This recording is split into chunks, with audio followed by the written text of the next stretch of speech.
बाधा नहीं डालते। अभिमन्यु 16 साल का था। अभिमन्यु 16 साल का था। श्री कृष्ण का सगा भांजा, सगा रियल भांजा श्री कृष्ण के अभिमन्यु सुभद्रा के बेटे थे ये। और महाभारत के संग्राम में 6-7 महारथियों ने मिलकर के उन 16 साल के बच्चे को घेर के मार दिया। कल्पना कभी करना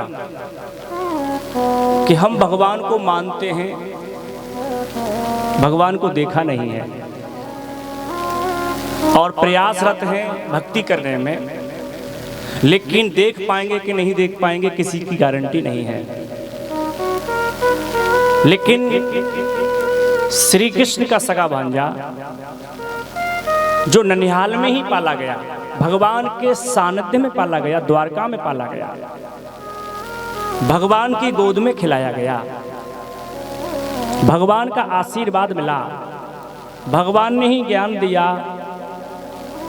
और ऐसा बच्चा होने के बाद भी 16 साल की उम्र में उसको 7 महारथियों ने मार दिया।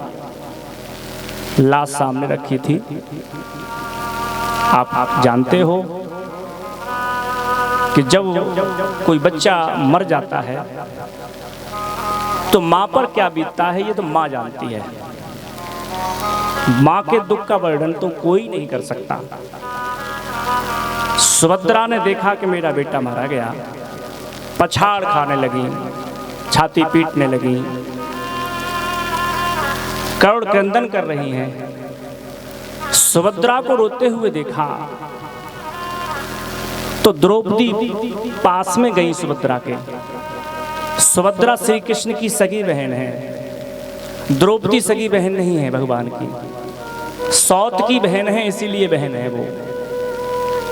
द्रौपदी ने सुभद्रा के कान में कहा रोते हुए, सुभद्रा तू रोती क्यों है? मेरा बेटा मर गया इसलिए रो रही हूं मैं। द्रौपदी ने कहा तू नहीं जानती तेरा भाई भगवान है, तू नहीं जानती तेरा भाई भगवान है।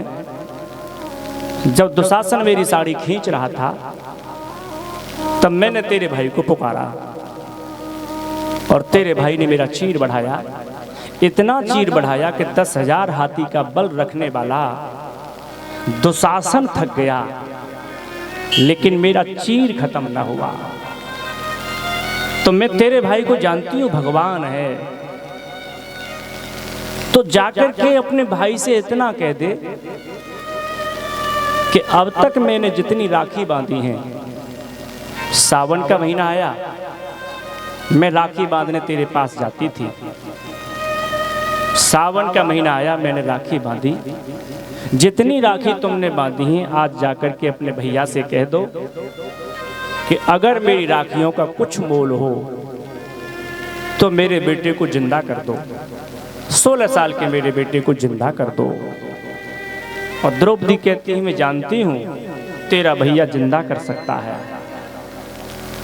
सुभद्रा कहती है दीदी क्षमा करना, मैं अपने भैया के सामने नहीं जा सकती। क्यों? कि अगर मेरे बेटे की जिंदगी शेष होती तो मेरा भैया मरने ही नहीं देता। मेरा भाई भगवान है मैं जानती हूं, लेकिन मेरे बेटे के जीवन शेष होता तो मेरा भाई भगवान होने के बाद अपने भांजे को मरने नहीं देता।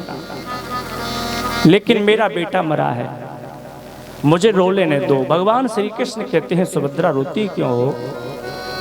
आप मेरी बहन हो, रोती क्यों हो? सुभद्रा का जवाब सुनिए। सुभद्रा ने कहा भैया इसका उत्तर मैं तब दूंगी जब पहले तुम माँ बनो और तुम्हारा बेटा मर जाए, तब पूछना जाकर के कि रोती क्यों हो। इसका उत्तर माँ के पास नहीं होता है कि मैं क्यों रोती हूँ। प्रकृति को जो मंजूर होता है वो होता है। ये बात हम क्यों सुना रहे हैं? क्योंकि कथा करने आए, बड़े भाव के साथ हम कथा करने आए। क्योंकि जिन्होंने हमको यहाँ तक भेजा वो हमारी कई कथाओं को माताजी सुन चुकी हैं और हम जानते हैं ठीक तरह से। बड़े भाव के साथ कथा करने आए, लेकिन कथा में व्यवधान आए, आप सब जानते हो। और हमारे साथ व्यवधान आया। इस गांव में भी हमें सूचना मिली कि इस गांव में भी हादसा हुआ, लेकिन मैं परमात्मा से प्रार्थना करूंगा, भगवान जिस भाई के साथ, जिस परिवार के साथ ये घटना होती है उसको बल प्रदान करे भगवान, सहन करने की शक्ति प्रदान करे। इतना ही मैं कह सकता हूँ। क्यों? क्योंकि भगवान की हाँ में हाँ नहीं मिलाओगे तो जाओगे कहाँ। भगवान को जो मंजूर होगा वो होगा ही। आपके चाहने से, मेरे चाहने से कुछ होता तो प्रकृति ही बदल जाती।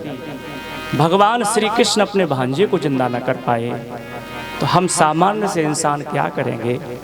इसीलिए हम कहते हैं भैया, जीवन कब खत्म हो जाए, हमने पहले दिन भी कहा था, जीवन कब खत्म हो जाए कोई भरोसा नहीं है। अब जीवन पर भरोसा नहीं है तो फिर आप अभिमान काहे पर करोगे। शरीर तुम्हारा साथ नहीं दे सकता तो और तो वस्तु बाद की होती है। अभिमान करने लायक कोई चीज नहीं है। और समय जब मिल गया हो तो फिर अधिक से अधिक भगवान का भजन करो।